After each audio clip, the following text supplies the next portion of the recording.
Salut à tous, c'est Sophie du blog coursdejaponais.com et je vous retrouve aujourd'hui encore pour une troisième vidéo de ma série de 30 vidéos en 30 jours pendant ce mois d'août.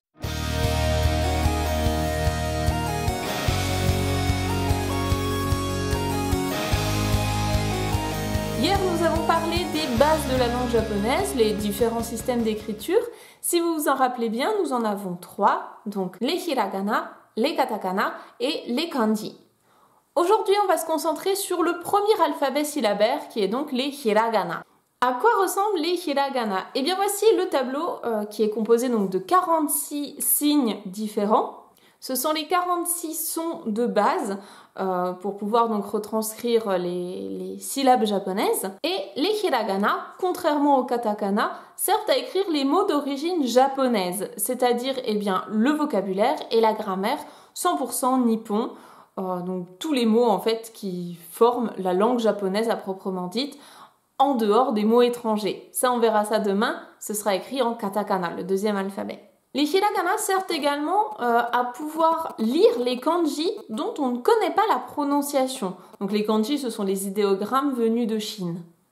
Quand on tombe sur des kanji un petit peu complexes, comme par exemple ceux-là, si on ne les connaît pas, on aura les furigana, ce qu'on appelle les furigana, c'est-à-dire des hiragana qui nous servent à pouvoir lire ces kanji. Ils vont être situés en général juste au-dessus du mot ou alors parfois sur le côté ou en dessous. Si vous utilisez des livres de grammaire adaptés pour les étrangers, comme par exemple la célèbre série du Minna no Nihongo, tous les kanji seront retranscrits en furigana, c'est-à-dire en utilisant ces petits hiragana placés au-dessus des kanji.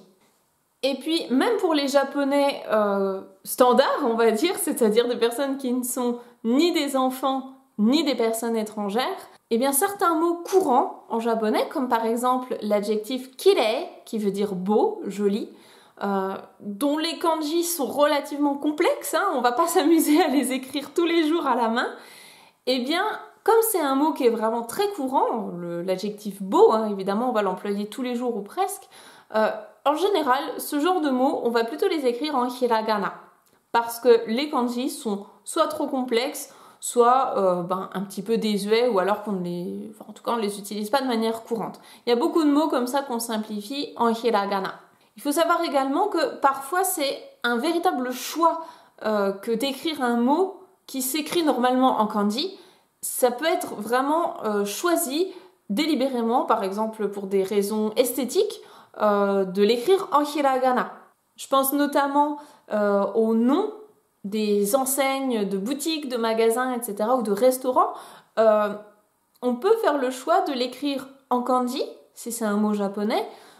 Ça va donner un côté un petit peu plus classe et puis peut-être plus traditionnel également. Ou alors, on peut choisir de l'écrire en hiragana pour un côté peut-être plus simple, parfois un petit peu plus coquet aussi. Ça peut jouer sur l'esthétisme parce que les hiragana c'est assez doux, donc ça rend bien sur une enseigne.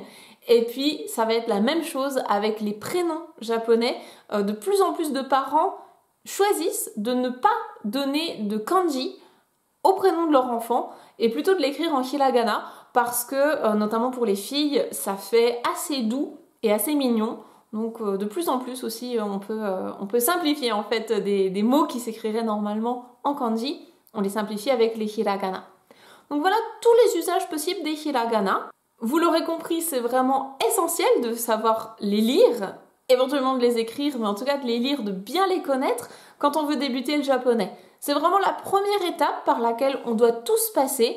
Donc si vous ne savez pas par où commencer vos études de japonais, je ne peux que vous encourager à apprendre les hiragana dès maintenant. Vous trouverez donc sur mon blog toutes les informations pour pouvoir apprendre ça de votre côté en autodidacte. Vous retrouverez également un complément d'informations sur les hiragana dans mon guide pour débutants que vous pouvez télécharger sur mon blog gratuitement. Si jamais quelque chose n'a pas été clair ou que vous n'avez pas bien compris ou que vous vous posez encore des questions, surtout n'hésitez pas à me laisser un commentaire, donc soit sur mon blog, sur ma page Facebook, sur mon compte Instagram ou sur YouTube. J'y répondrai avec grand plaisir. Sur ce, je vous dis à demain pour une nouvelle vidéo sur les katakana. Mata ne!